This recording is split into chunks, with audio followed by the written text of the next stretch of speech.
I'm riding to school with my oldest brother. And on the way to school, I'm putting glitter all over my face. And my brother said, "What in the hell are you doing?" I said, "I'm putting on my costume." He said, "Well, I wouldn't be caught dead wearing that."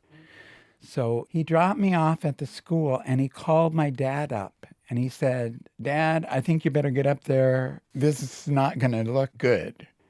So my dad drove up to the high school and he had his farmer jeans on and they had cow crap on him and he had his clodhopper boots on. And when I saw him coming, I ducked around the hall and hid from him. And it wasn't because of what I was wearing.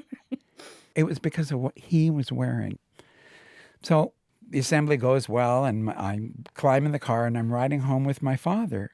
And my father says to me, "I was walking down the hall this morning, and I saw a kid that looked a lot like you ducking around the hall to avoid his dad, but I know it wasn't you because you would never do that to your dad."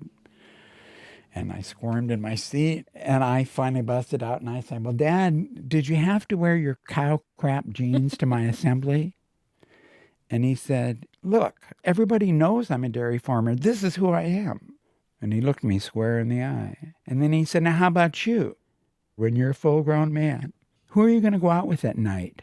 And I said, "I don't know."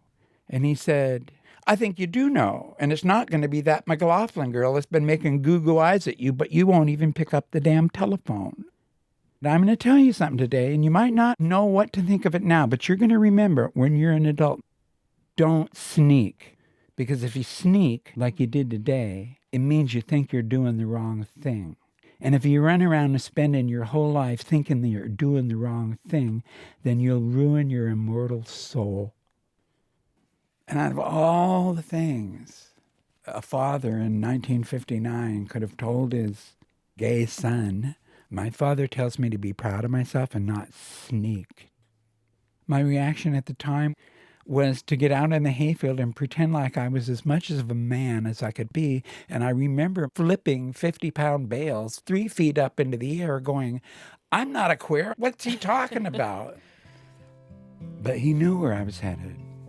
And he knew that making me feel bad about it anyway was the wrong thing to do. I had the patron saint of dads for sissies. And no, I didn't know it at the time, but I know it now.